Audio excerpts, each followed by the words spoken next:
Μαρκαρισμένος για 3 μέρες. 62-58 ηλικία ομάδα μειώνει στους 4. Ο Άρου λέγεται. Μπουχέ σας μπόι. Και τώρα τι κάνουμε. Τώρα τι κάνουμε, όπως σου είπα πριν. Πάμε γρήγορα σε διαφημίσεις. Πάμε γρήγορα.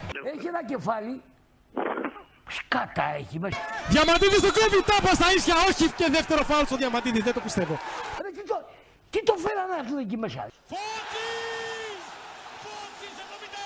Είναι δυνατόν πια! Γκολ! Γκολ! Γκολ! Γκολ! Καλή άμυνα! 62-61! Ένας πόντος για την ελληνική ομάδα. Ήταν πίσω με 15 και τώρα είναι στον έναν. Μια επική ανατροπή. Φάουλ! Πρέπει να κάνουμε φάουλ! Και πού για αλέφαντα θέλεις. Θα το ρωτήσει λάθος και Όχι! όχι Φάνη! Όχι Φάνη! Όχι! Βουβουζέλες πουρουπουπού σημειώσαν τη διπλό. Φοβερή ευκαιρία και τώρα θα κινδυνεύσουμε να φάμε γκολ. Ο Θεός θα μας βοηθήσει εδώ στην αντεπίθεση. Ο Αγεγμπένη δυστυχώς το έβγαλε ο Τζόρβας. Φοβερό! Φοβερό!